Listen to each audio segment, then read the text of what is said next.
AP assembly budget సమావేశాలు రెండో రోజు ప్రారంభమయ్యాయి. సభ మొదలైన వెంటనే స్పీకర్ అయ్యన్న పాత్రుడు ప్రశ్నోత్తరాలను చేపట్టారు. పుట్టపర్తిలో త్రిబుల్ ఏర్పాటుపై ఎమ్మెల్యే పల్లె సింధూరారెడ్డి ప్రశ్నలు లేవనెత్తారు. ఒంగోలు త్రిబుల్ తాత్కాలిక క్యాంపస్ వల్ల విద్యార్థులు ఇబ్బందులు పడుతున్నారని పేర్కొన్నారు. ఇడుపులపాయ ఒంగోలు మధ్య విద్యార్థులు తిరగాల్సి వస్తుందని, ఇది తీవ్ర ఇబ్బందికరంగా ఉందని ఎమ్మెల్యే వివరించారు. ఎమ్మెల్యే సింధూరారెడ్డి ప్రశ్నకు మంత్రి నారా లోకేష్ సమాధానమిచ్చారు. పుట్టపర్తిలో త్రిబుల్ ఏర్పాటు ప్రతిపాదన లేదని మంత్రి స్పష్టం చేశారు.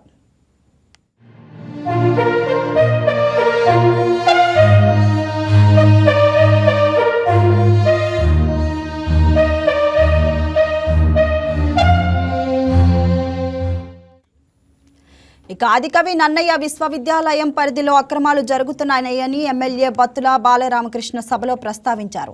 సరైన అనుమతులు లేకుండానే కొందరు కాలేజీలు పెడుతున్నారని ఎమ్మెల్యే బత్తుల ఆరోపించారు. దీనిపై మంత్రి లోకేష్ సమాధానమిస్తూ అక్రమాలపై వివరాలు తెలియజేస్తే తప్పకుండా చర్యలు తీసుకుంటామని తెలిపారు. ఏ కాలేజీలకు అనుమతులు ఇచ్చారనే దానిపై తన దృష్టికి తీసుకురావాలని మంత్రి లోకేష్ పేర్కొన్నారు.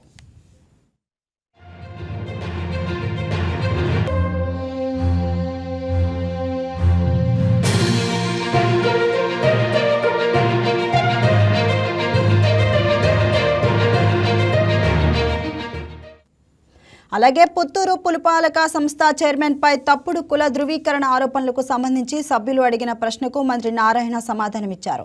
పుత్తూరు పురపాలక సంస్థ చైర్మన్ ను ఇప్పటికే తొలగించినట్లు మంత్రి స్పష్టం చేశారు. ఎమ్మెల్యే భానుప్రకాష్ మాట్లాడుతూ గత ప్రభుత్వంలో స్థానిక ఎన్నికలు ఎలా జరిగాయో అందరికీ తెలుసని, తప్పుడు సర్టిఫికెట్లతో పదవులు పొందారని తెలిపారు. గత ప్రభుత్వం స్థానిక వ్యవస్థలను కూడా నిర్వీర్యం చేసిందని ఆరోపించారు.